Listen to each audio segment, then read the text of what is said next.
examen et adoption de textes.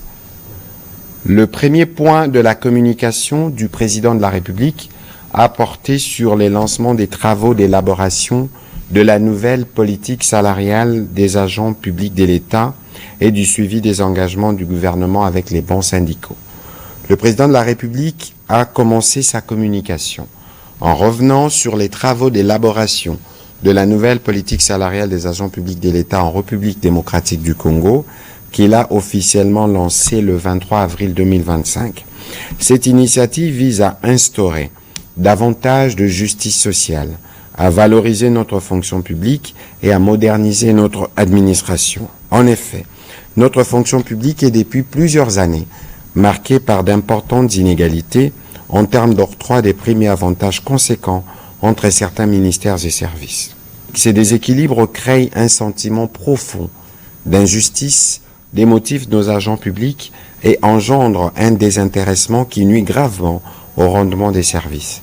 C'est face à ces constats que le président de la République a pris la décision d'impliquer le gouvernement dans la mise en place d'une politique salariale équitable et moderne et durable. L'adoption d'une telle politique, a-t-il précisé, permettra à notre pays de renforcer la motivation des agents publics, d'améliorer la qualité des services offerts à nos concitoyens et de bâtir un État plus juste, plus performant et plus résilient. Le président de la République en a appelé donc à l'implication de chaque membre du gouvernement.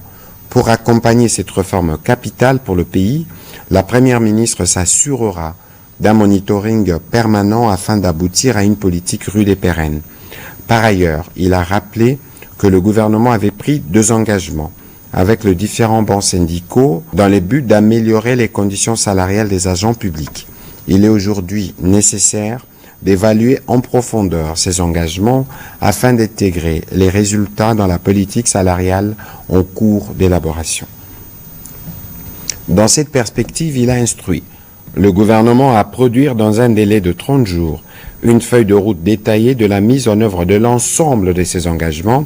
Ces documents devra clairement préciser les actions concrètes à entreprendre, les échéances à respecter, ainsi que les responsables désignés afin de garantir la concrétisation de mesures y afférentes dans l'intérêt supérieur de nos agents publics et de la stabilité de notre administration.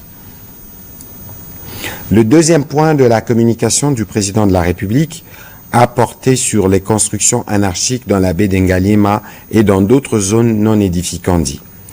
Le président de la République a rappelé qu'en date du 15 avril 2025, il avait convoqué et présidé une réunion